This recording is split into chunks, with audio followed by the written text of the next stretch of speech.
what technology in this day and age gets you out in nature with such a healthy dose of adrenaline.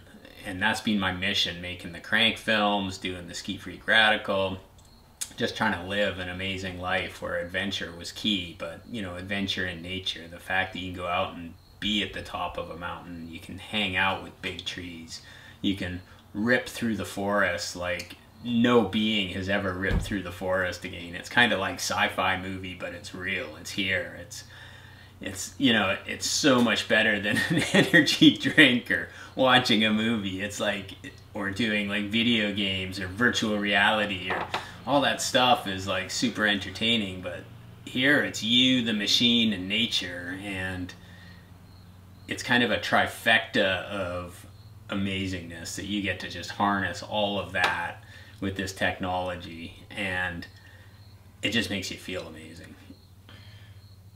So how would you describe the flow state of riding an electric bike? Well, the flow state of riding an electric bike is part of the magic of it, in that you're just flowing all the time if you want to be. You've got enough power to propel yourself at downhill speeds everywhere, and it never lets up. You're never climbing where you get a break. You know, it's like that 100% concentration all the time. You're just in it. You just have to be looking at the trail, navigating it, transmitting that to the bike, working with the bike. You're just in it, and it doesn't stop. And the better you get, and the better the technology is, you get to utilize, you know, state-of-the-art mountain bike suspension kinematics all the time, across, up, and down, and it doesn't stop. It's, you know, the bike is so amazing now, you can like hit the dropper post and just like cruise right into the downhill without stopping to adjust the seat, to get your breath, to put on your pads. It's, the up is like the down. It all blends together into this like amazing flow. And then you have, you know, the adrenal drip, the dopamines, all this stuff that just is like a constant drip. It's not just turned on for that 5-minute descent, which is like mind-blowing, that you just work 2 hours to get. It's like, nah man, you're riding for 2 hours at that same drip level. and why it's kind of a little confounding why so many people I know that are like shredders that love that state have not embraced this technology up to now. In fact, they've been vehemently against it, and it's so great that they're discovering that it's not what they thought it was and how amazing it is. Why do you ride a bike? I ride a bike to rejuvenate myself. You know, it's kind of my time. It's where I get to just be present with nature. It's me, the bike, and the trail I'm on. It's really simple. I'm in complete control. There's no one telling me what I should think. There's no one, you know, there's no one influencing me. It's just me, the bike, and nature. And I love the simplicity of just getting out into the forest. I want to explore. I want to be out there. I want to be hanging out with the trees and the waterfalls and the creeks and all the animals that are there, and just the simplicity of nature is just so rejuvenating that it really just feeds me, I guess. And of course the pursuit of good healthy adrenaline is is a big part of it. Without that, that combination for me is just what I love, what I've been chasing since I was a teenager. And it's really the outdoor mountain lifestyle where you need a good adventure every couple days. And you know, a good adventure means you don't know the outcome of it. You know, you're pushing it a little bit. You're going places you've never been, and this technology, the electric drives, the electric motors, this like ability to give yourself as close to a superhero power on a bike as you've ever imagined. And you know, being a mountain bike filmmaker for many years, I've had lots of time to imagine that and actively imagined what you know, nitrous oxide boost would do to a mountain bike, especially when I was watching guys push their bikes up the mountain for the 5th time, trying to, you know, film them coming down it. And so that's what this electric technology is. It's like a nitrous boost. It's superhero power that you can access, and you're still riding a bike. That's the beauty of it. It's still a bike, right? It's a bike. You just want to ride your bike. So I think it's the best technology that human beings have ever invented. And because I've thought of that, you know, I've been in a fortunate position where I kind of went crazy the last 5 years, and I've started making my own stuff because I couldn't get the performance. There was no one making stuff that I knew should be made. So, you know, I've kind of reinvigorated the Crank brand and being like, you know what, the mountain bike world needs someone from the outside to kind of come in and push this a little bit, push it. You know, what I see with what, you know, Bosch, high bikers all doing, it's like, where's the mountain bike culture in this? Where's the core? Where's the cool? Where's the kind of punk rock in a little bit? Like, you got a dishwasher company from Germany has taken over the bike frame. They've taken out the bottom bracket, and all the bike companies have bought into it. Now they're making bikes without, you take out the motor and there's no bottom bracket. It's the worst looking bike in the world. Like, they've just made it a utility. I don't get it. Like, bike industry's just given away what makes them the bike industry, which is innovation, state of the art, and it's all around the bottom bracket. And, you know, and now to get on my rant, and then they like accepted this rules, these laws that says it can't be powerful. It's got to take this road technology that allows us to call it a bike, and it's got to be underpowered, it's got to be pedal assist, it's got to look like this. And they've all embraced it, and they're all being like, yeah, this is the way it's got to go. And it's like, it ain't the way it's got to go. Like, the rule of nature is we're a performance-based industry. Let's perform. Like, don't give it away. Do you think Bosch is going to care about mountain bike culture? They're not. They're going to sell their little ugly thing to Ford. And then good luck, mountain bike industry. What are you going to do? You know, you've given away what you are. And, anyway, so I'm an outsider agitating a little bit. We'll see what happens, but I just had this belief. The first time I stepped on a mid-drive electric bike in 2011, I was like, I had two distinct thoughts, and it's taken 8-9 years to get to this place, but I had two distinct thoughts. This is nitrous oxide I've been fantasizing about.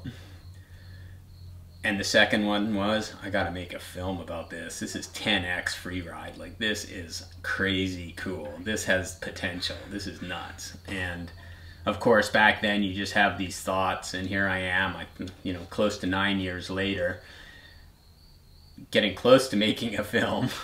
made my own electric drive that gets me up the hill, like I'm downhilling the uphill.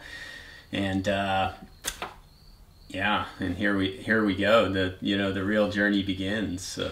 So in the movie The Moment, you kind of were a key person that was around when mountain biking changed, and all of a sudden free riding became a thing and kind of went against the backlash. What do you feel like is happening right now with this new pursuit that you're doing with electric bikes? Yeah, when I was part of kind of quarterbacking the free ride movement, and, you know, my role at the beginning at least was the producer. I had to get everyone organized, I had to raise the money, I had to plan the shoots, I had to corral all the crazies, you know, put them in this bus and take them to the shoots, and then document it all, you know, video style. You know, we got so much heat from the mountain bike industry, and you know, we were in a lucky place in that we weren't from California. We were from the wilds of British Columbia. We had none of the same stresses they had on the trail system or ideas about what mountain biking was. We just wanted to make mountain biking cool. We wanted it to be like ski films. We wanted it to be like snowboarding. We just, you know, or MX. We just loved the adrenaline sports. You know, that was our life. That was our lifestyle. And pushing it, what can you do? And the industry was super uncool. Like, you know, you don't know how uncool they were, except for a small group that got it. And so then, you know, what I discovered early on with the electrics was I just jumped right back into that same thing where it was like, you know, the next wave was coming. I could see it. I could see this 10x performance paradigm that was just going to shatter, you know, analog mountain biking in some way with this new, you know, it was just the next level in my mind. And I super wasn't prepared for the backlash, you know, 2012, 2013, 2014. It was cool to slag e-bikes, like, and the whole industry slagged us. Like, I hate to say it, but you did, right? There was a few people that were like, oh yeah, no, that's okay, but no one got on board. And today it's you know, it's kind of being dictated by people that have no right to dictate mountain bike culture. So I've got a kind of personal opinion, a personal drive where I want the industry to own something. I want them to take a risk. I want them to fight for performance. I want them to not put their foot in the way of progress when it comes to performance. You know, they're giving it away to big companies that kind of negate their culture. Like, mountain biking, what's cool about it is it came from a bunch of guys that really wanted to ride in the mountains, and then everyone involved in it's all about performance. We love riding our bikes at top level. And that's not to say like regular bikes, you know, let's embrace that. Like, we gotta make stuff that's cool, that allows the shred to happen, not that's like regulated. Here's another little rant. It's like, what industry self-imposes what's legal by power versus what's legal by speed? You know, like, the mountain bike industry will tell you with a straight face, you can't have anything over 500 watts. But this bike, which has just human power, can go as fast as it wants, but this bike cannot go that fast with a motor. Like, how does that make any sense? So you can go 50 kilometers an hour on a regular bike, but on an e-bike you can only go 30 kilometers an hour. How does that make any sense? Someone answer me.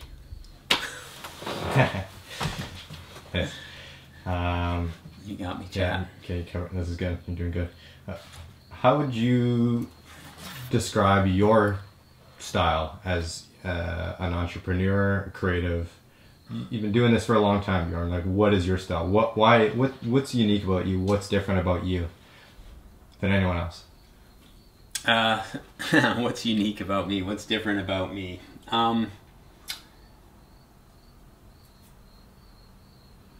Well, I've always been motivated by doing creative stuff. You know, I just want to create, you know, and create stuff that I believe in. I got to really believe in something to create it, you know. So the first thing I created was the Freak Radical interactive magazine of mountain culture. I can't even remember what our slogan was way back when, but I just needed to create something. I wanted to like have a place where this really cool mountain lifestyle could be showcased, and the creative energies and photos of the people living that lifestyle, of which I was part of, could happen, you know. So the Freak Radical was kind of my first creation, and that led into a film company, Radical Films, and then, you know, made films for 12 to 14 years in the mountain bike world till I, you know, got too old and irrelevant, and then I got hooked by this electric tech, you know.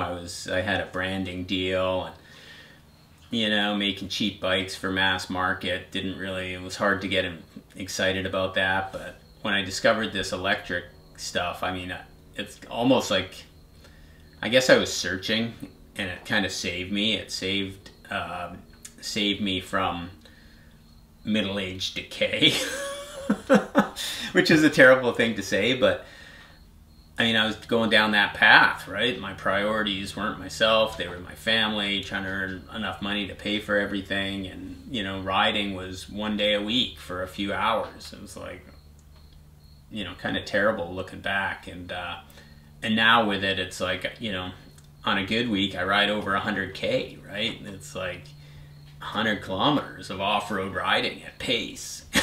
I mean, I'm like, it's the best thing that's ever happened, right? Better than any other technology I've ever discovered. And yeah, so I'm just hooked on it. I'm just hooked on it. Do you think you could ride this much on a normal bike? No, there's no way I could ride this much on a normal bike. I hate to say it, but I need that 10x power. I can't ride up a hill like I used to. You know, my knees aren't good enough, my hips not good enough. You know, I'm a battered dude when it comes to injuries and how much strength I have in certain parts of, you know, my body due to injuries. And you know, and that's where I think as a human condition, I think you have to realize that there's not many people that are in good enough shape to ride a mountain bike to the top of a mountain. And if you do ride a mountain bike to the top of a mountain, you're pretty much got a 2 or 3 day recovery at the end of it as well. So it's not something you can do regularly unless you're, you know, part of the 0.03% of, you know, pro athletes at mountain bike. So how often do you ride to the top of a mountain? How often do I? As often as I can, or allow myself. But you know, a good week I'll ride to the top twice. Yeah, I think my Strava stats have said that I average 3 rides a week, and those are all substantial rides, like 20+ kilometers. Yeah.